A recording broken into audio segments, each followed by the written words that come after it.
guys and welcome to yet another vlog of part-time vloggers.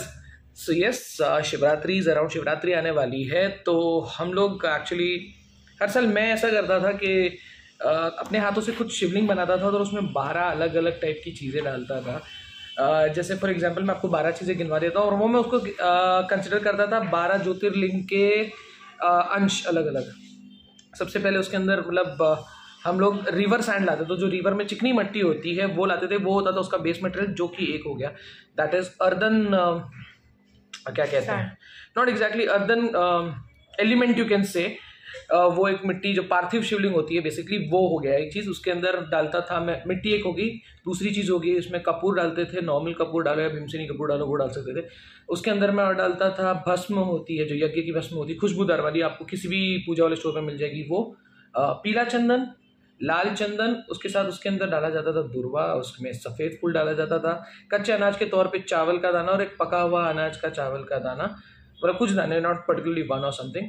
फिर उसके अंदर डाला जाता था दूध, दही और गौमूत्र एंड साथ में डाला जाता था काउडंग। अभी काउडंग को एग्जैक्टली हिंदी में क्या कहते हैं मुझे नहीं पता। तो हम लोग जनरली इन सारी चीज़ों को मिला के उसका एक डो बना देते और डो से हम लोग इसका पूरा शिवलिंग बनाता था मैं हर साल। बट इस साल due to one of my friend Dhairya, उसके कॉन्टैक्ट के थ्रू हम लोगों को कहीं से शाडू मिट्टी मिली है, जो कि बेसिकली इको फ्रेंडली गणपति बनाने के लिए यूज़ होती है।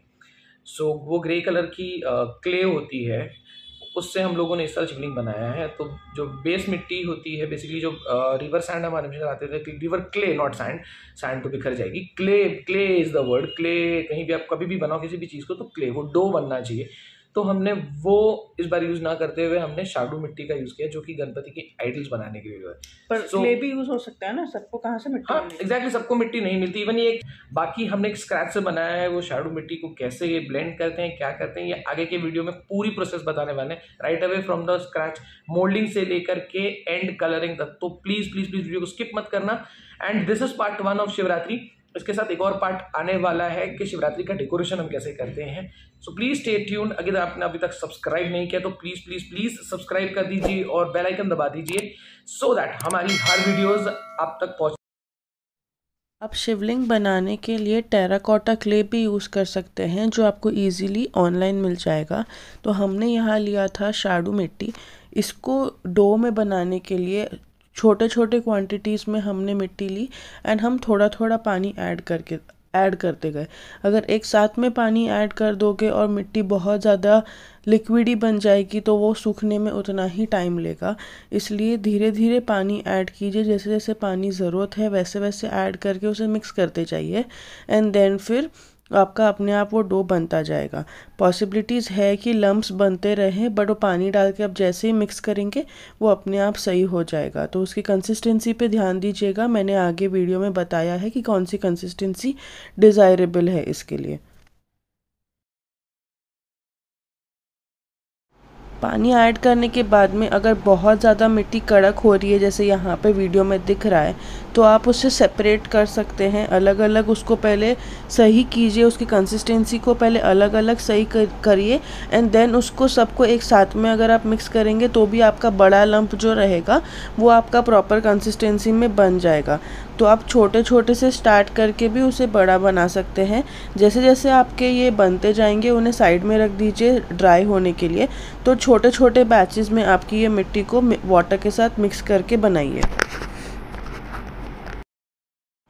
ये प्रॉपर कंसिस्टेंसी है इस मिट्टी की।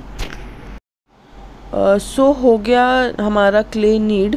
इसके बाद आता है मोल्डिंग। मोल्डिंग नए ने शुरू करी। उसके लिए सबसे पहले बेस पे हमने मिट्टी ली एंड उसको सारे एजेस से इवन आउट किया। इवन करने के लिए वो जो हमारा पटला है उस पर भी हम उसे रोल कर सकते थे, बट हमने उसको ऑलरेडी रख दिया था। तो अब उसे इवन करने के लिए आप ये कर सकते हैं कि आप आपका फिंगर्स को पानी में डिप करके उस गीले फिंगर्स से उसको एक शेप दे सकते हैं, जैसे यहाँ पे दिख रहा है। एंड ये करना इसके लिए भी इम्पॉर्टेंट है बिकॉज अगर एक बार ये सूखने चालू हो गया उसके बाद आप उसको रीडू या तो अंडू नहीं कर पाएंगे। तो इसलिए पहले ही आप जैसे जैसे आप एक एक स्टेप करते जा रहे हैं उसके शेप को या तो उसके साइज़ को पक्का करते जाइए ताकि आपको आगे प्रॉब्लम ना आए। बिकॉज इस पर आप कुछ भी चिपकाएंगे या इस पर आप कुछ भी रखेंगे तो उसके बाद आपका नीचे का जो बेस रहेगा उसको आप सही नहीं कर पाएंगे। तो वेट फिंगर्स से मिट्टी के साथ में आप उसको सही कर सकते हैं। ये हो गया था हमारा बेस। उसके ऊपर हमने एक छोटा सा लंप ऑफ मिट्टी का रखा एंड उसके ऊपर हमने एक और बेस रखा जिससे उस स्कल्पचर को या हमारे शिवलिंग को एक हाइट मिल जाएगी। तो वो रखने के बाद में वही प्रोसीजर हमने फिर से किया जिसमें हमने फिंगर्स की हेल्प से उसको पूरा इवन आउट करके दोनों भी बेसिस को हमने मिक्स किया। अदरवाइज़ अगर आप ये नहीं करेंगे तो दो अलग अलग लेयर्स दिख के आएंगे, इसलिए दोनों भी लेयर्स को फिंगर्स से मिक्स करना बहुत ज़रूरी है।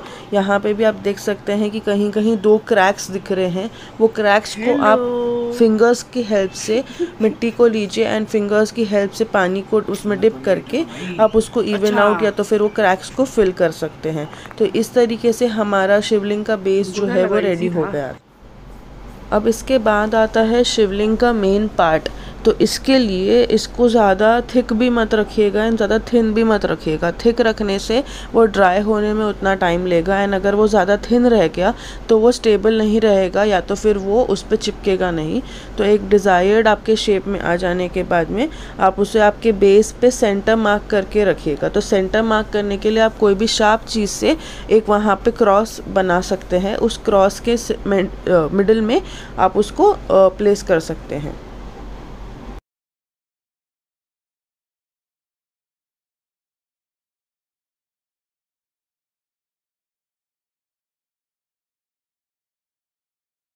आपने जो भी शिवलिंग देखा होगा इसमें ये एक ऐसा आउटलेट जैसा भी आपने देखा होगा। तो ये लगाने के लिए हमने एक लंप ऑफ मिट्टी लिया, उसको स्टैंड किया एंड उसके ऊपर ये स्लीपिंग में इसे लगाया। मैं ये शॉट लेना भूल गई बट इसके बीच में जो आपको नेगेटिव स्पेस दिख रहा है या जो आपको एम्प्टी स्पेस दिख रहा है उसको भी हमने फिल किया जस्ट फॉर प्रिकॉशन कि वो कहीं घिर ना जाए। वो बेस एक सिमेट्रिकल बेस दिखेगा एंड वो एक सपोर्ट भी देगा। इसके लिए हमने जो भी बीच का भी जगह था हमने उसको भी फिल कर दिया है ना, आगे जैसे आप देखेंगे आपको वो फिल हुआ दिखेगा। तो यहाँ हमने एक स्ट्रिप ऑफ मिट्टी ली एंड उसको एक पेरीफेरी के जैसे एक आउटलाइन के जैसे बनाया हमारे ऊपर वाले बेस के ऊपर। एंड जैसे ही आप देख सकते हैं मैं नीचे बता रही थी हमने वो नेगेटिव एरिया भी फिल कर दी थी फॉर एक्स्ट्रा सपोर्ट। एंड इसके बाद अब ये यहाँ पे बना रहे थे ऊपर वाले पोर्शन के लिए, जहाँ पे मैं इन्हें बोल भी रही थी कि इसको थोड़ा पतला करते हैं ताकि वो हाइट दिखे, बट इन्होंने बोला कि नहीं ये इतना मोटा काफ़ी है एंड हाइट भी अच्छे से दिखेगी। तो आप इसको राउंड कर सकते हैं एंड अपने हैंड पे एक स्टैम्प के जैसे उसे मारिए ताकि नीचे का जो आपका सरफेस रहेगा वो आपको प्रॉपर एक राउंड मिल जाएगा। एंड इसके बाद आप उसको प्रॉपरली मिडिल देख के अपने जो शिवलिंग का बेस है उस पर चिपकाइए। वो ज़्यादा ना राइट में रहे एंड ज़्यादा ना लेफ्ट में रहे। हाँ, ये अभी ड्राई नहीं हुआ है, इसके लिए आप उसे हिला सकते हैं जैसे मैं यहाँ पे इन्हें कह भी रही थी कि राइट ले लो लेफ्ट। सो अब हमारा शिवलिंग का स्कल्पचर पूरा बन गया था, सिर्फ हमारा जो स्नेक है वो बाकी था। स्नेक के लिए सबसे इजी था ये बनाना।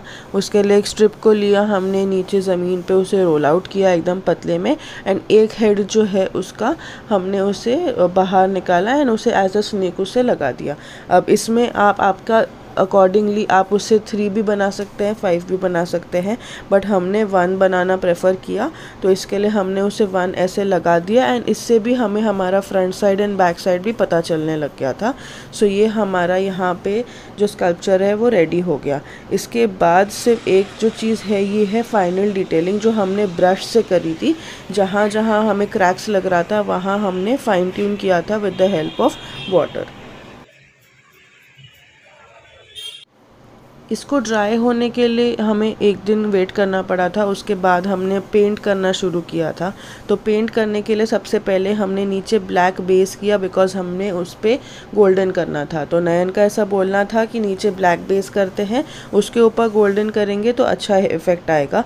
तो देखते हैं क्या इफ़ेक्ट आता है। अच्छा है, इस पर हमने यूज़ किए थे एक्रेलिक कलर्स। सो ये बेस कोट था, इसके लिए मैंने इसे बहुत ज़्यादा थिक नहीं किया है, इसे थिन ही रहने दिया है। एंड ऑल ओवर इसे ब्लैक बेस कोट के जैसे मैंने मारा है। उसके ऊपर हम अभी आगे की कलरिंग करेंगे, तो आप आगे इसे देख सकते हैं। यार हमेशा ऐसा ही होता है कि नयन मुझसे जीत जाता है। तो यहाँ भी यही हुआ, ये मुझे यही बता रहा था, देखो मैंने कहा था तुम्हें कि ब्लैक करते हैं उसके ऊपर गोल्डन करते हैं तो अच्छा फिनिश आएगा। तो ये वही दिखा रहा था मुझे कि देखो मैंने ब्लैक बेस के ऊपर गोल्डन किया है तो उसका कितना अच्छा इफेक्ट आ रहा है। बट हाँ गाइज, उसका वाकई में बहुत अच्छा इफेक्ट आ रहा था, आप अपने आप ट्राई कर सकते हैं। ब्लैक के ऊपर हमने ये किया था which is again golden acrylic metallic colour. जब आप पेंट करेंगे गाइस, इनर कॉर्नर्स पे ध्यान रखिएगा, बिकॉज इनर कॉर्नर्स हम कितनी बार ऐसे भूल जाते हैं, बट वो जब ऐसे वाइट या ब्लैक रह जाते हैं तब वो अच्छा नहीं लगता। तो ये बस इनर कॉर्नर्स पे मैं वो कलर को फिल कर रही थी, थोड़ा अपनी आँखों पे कष्ट डाल के उनको देख के। देख तेरे को मेरे को समझ में नहीं आ रहा है, अभी डिसीजन लेते हैं, थर्ड ओपिनियन लेते हैं, क्या करेंगे अपन? रत्ना जी इधर आइए, कम हियर। ये देखो, ये जो अंदर पार्ट दिख रहा है, उंगली लगा के दिखा, कौन सा पार्ट? वो ब्लैक ही रहता है। ब्लैक, हाँ। You will.